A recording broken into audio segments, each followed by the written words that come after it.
Hi everyone, welcome once again to Start Study Score. I hope you have surely subscribed to my channel. Today in physics we are going to study kinematics part 2, in which we are discussing frame of reference. As you can see, I have highlighted it also.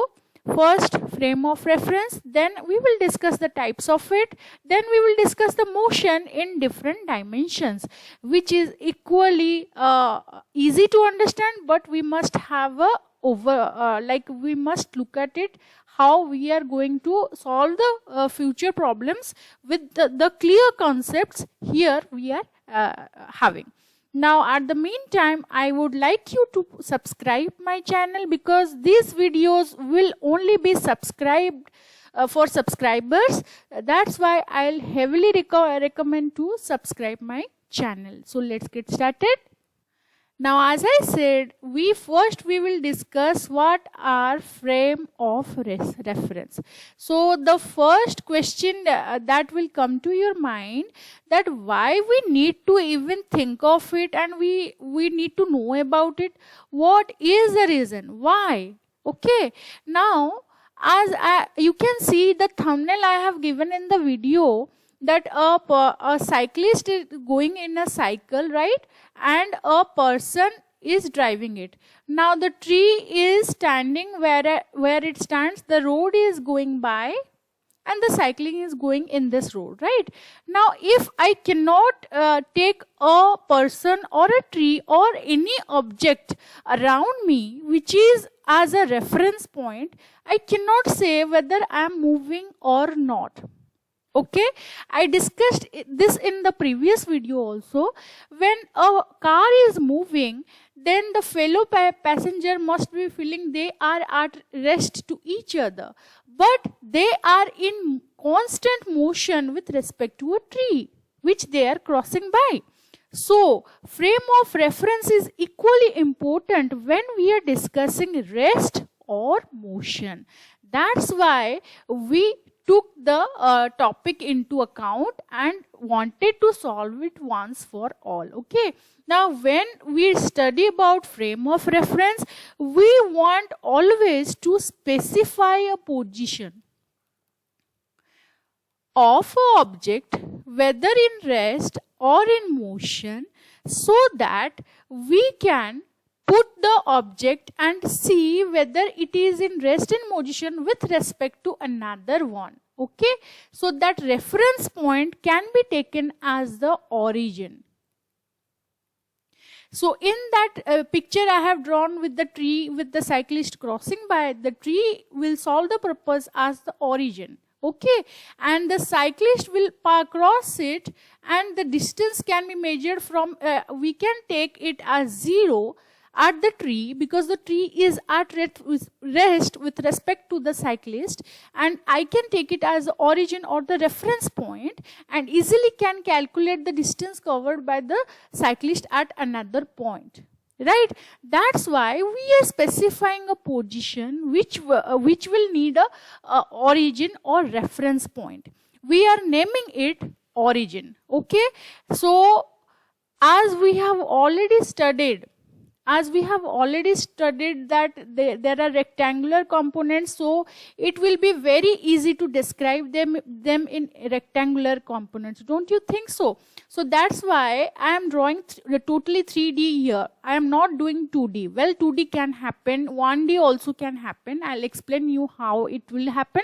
But anyhow, I am doing it in terms of rectangular components only, because it will be easier for me to comprehend how to think of an object, whether at rest or at motion.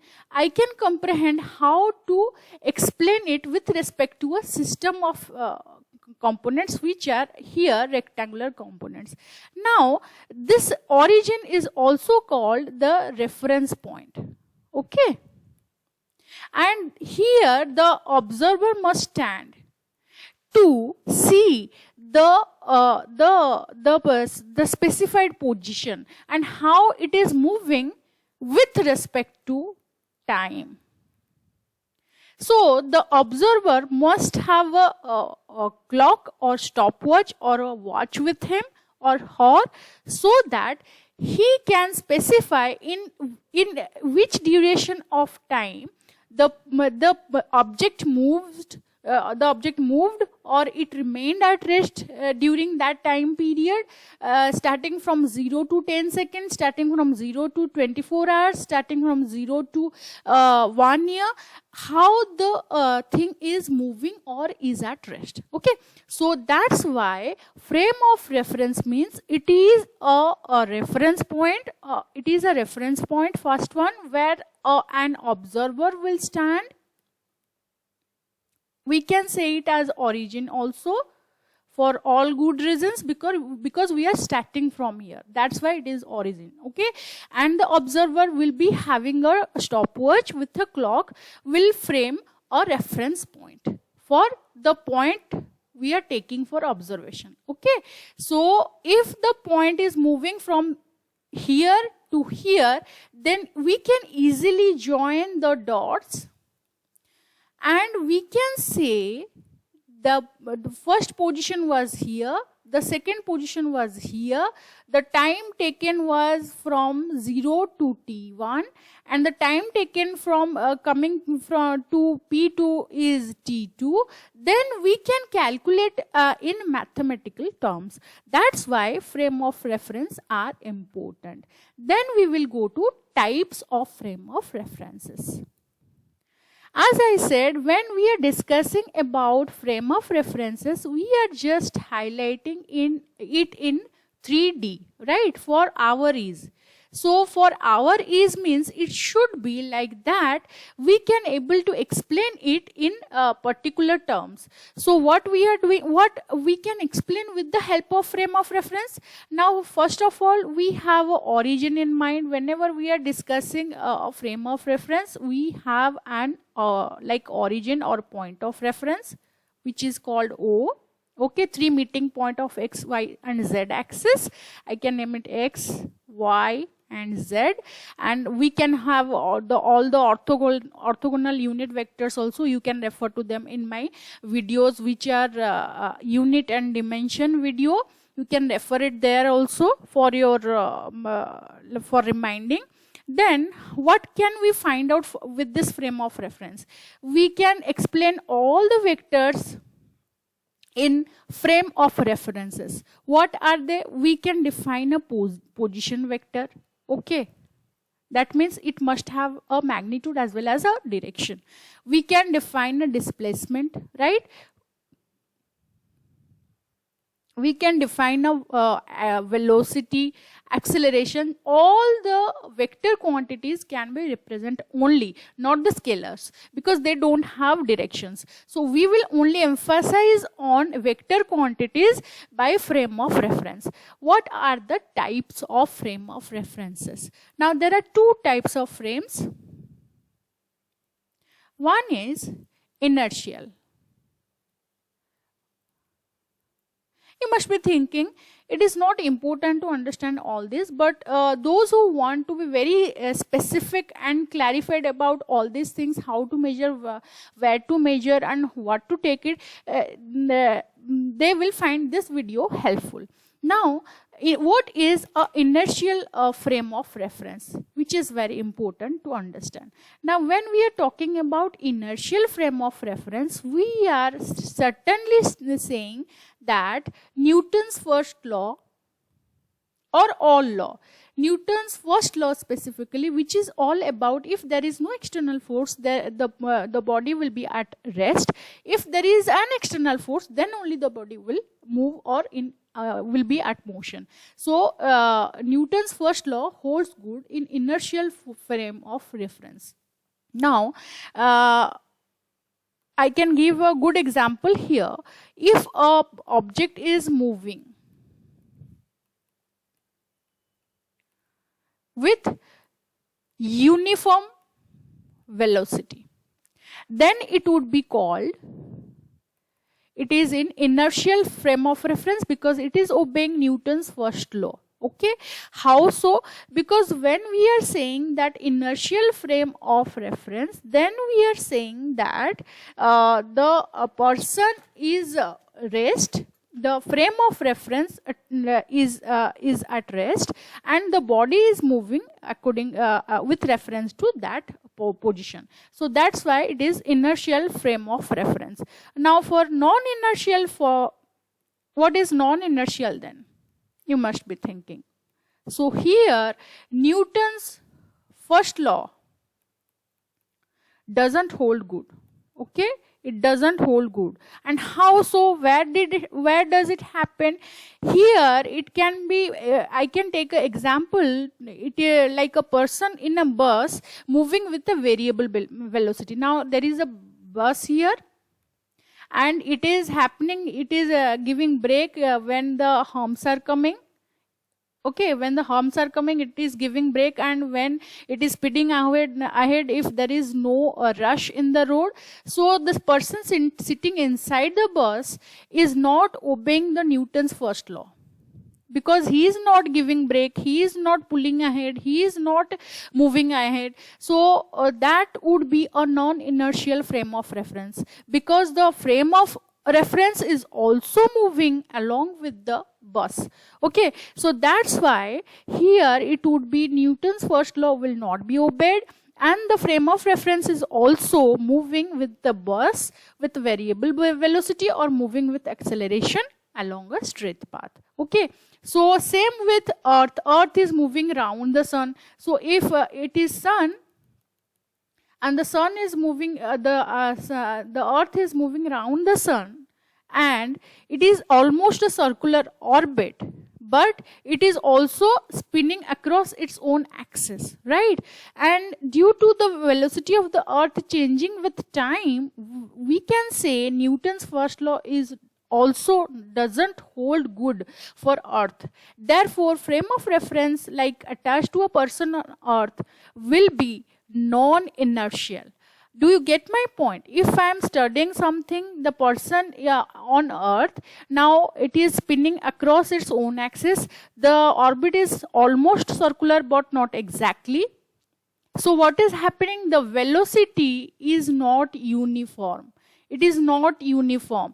So the frame of reference is also moving. It is spinning around itself. So person around, on the top of Earth also moving. So it is non-inertial frame of reference. So this is how the things are happening. What is the inertial frame and what is a non-inertial frame? Simply, I can put it in this way. If a tree is standing always, whenever you stand in the road or you walk along the road, the tree is always standing there. So you can say, actually the tree is an inertial frame of reference. But putting into mind, the earth is also spinning and rotating around sun, the tree is actually non-inertial because Newton's first law doesn't hold good here. So that's how we take it. Frame of references in inertial and non-inertial way. Okay, then we will talk about motion. What are motion and how they are differentiated. Now when we speak about motion, that would be like this. It is a motion, rest is separate. Okay, now if it is motion, how we are going to divide it? We are going to divide in three parts. One is one dimension, second 2 dimension, third is 3 dimension. Why am I separating it? Is very important. Okay, one dimension means it is moving along a line. So it may sound weird, but we have discussed in the previous class also, it may be rectilinear or straight line or linear motion. So how you are going to give an example? Now motion of a train along a straight railway track. Now object which is freely falling. Okay, free fall of an object is always 1D. You must remember it. It will be easier. Free fall of a body. That means if you are dropping a body from a height, then it will certainly come down to earth, right? So that is actually one dimensional motion, and it is a very good example of one dimensional motion. It is a straight line but towards earth only, and it is only in one direction. That's why we can give an example here, 1D as free fall of a body. Now we will move to 2D. 2D, and that means we are having that motion in a plane. So in a plane means there are two rectangular components attached to it. One is X, another is Y. Z is not happening here. So as long as the body is moving or at rest, it is actually have two components. One is X component, one will be Y components. And how is that so? You can see like a ball is rolling on the floor. Okay, that would be described by two components. It would not be a 1D. Why? Because it can roll diagonally, it can roll in a straight line, it can roll, or there are many possibilities, right? So rolling of a ball on a floor will be two-dimensional. Similarly, in if you have ever seen a billiard ball, the table with the like four corners of a carom, that is called billiard, and the ball, there are a lot of balls and they move in that plane. So carom also you can take the same example. The striker as well as the all the carom dots are moving in a plane. Okay, so these are typical example of two-dimensional motion. What are the examples of 3D? Birds flying, aeroplane is flying. All are examples of 3D. Why so? Because we are considering here 3-dimension. How? We are thinking how much it is above the ground. So we are considering the height part. When height part comes along, it is y-axis. So how much it is like parallel to horizontal or diagonal to it. So we are considering here the x part. Now how the z part comes fit here? Because we are talking here, think that these are 3 lines of a flooring, and these are all walls. Okay, now you have a remote control thing which you are flying in the middle of it, and it is positioned somewhere here. So what you will do, you will pull a from the origin you will pull a line like this. Then you will figure out how it dropped down to different axes and you will measure them, right? Isn't it? So this is the thing happening when we are observing a bird is flying or the aeroplane is flying. We cannot contain it to a plane. We are discussing a position of a thing in motion which is consisting of 3 different pair of rectangular components. We are talking of this plane, we are talking of this plane, xy plane, yz plane, as well as xz plane. So 3 different planes, that's why it is 3-dimensional. In 2D, we only speak of xy plane. This plane is only taken into account. In 1D, we are simply taking along a line. That's why it is 1D. So it is very important to understand how to conceive these things. That's why I have drawn the rectangular components as well as there, how to think of them in proper 3D, in proper 2D, in proper 1D. 3D ro best example hoji like corner of your room where your height of the room may meet with 2 floors, 2 edges of the floor. Okay, this is the marble or tiled one I am drawing here. This is the marble or tiled one, and again, so you can see this is one dimension. Okay, you can see this is one. This plane is 1 dimension. This y and z. Now here, for this is another wall of your house, so I am drawing it blue, this one. Okay, this is another plane, xy plane. For xz plane, you laid up all the tiles, isn't it? Okay, so you can see, if you look at you also, you got to choose 3 elements. You got to choose the length from x-axis, the breadth from z-axis, and the height you are standing from y-axis. So what you are taking as the reference point here? The reference point here is the meeting point. So here we finished with frame of references, motion in 1D, 2D and 3D. I hope this video clears all your doubt.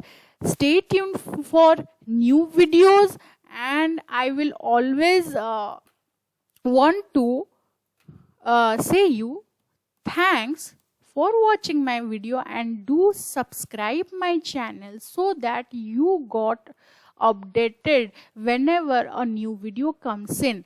And also, all the videos are actually for only subscribers from now on. So do subscribe after watching a video or you will miss. Okay, take care, have a good day.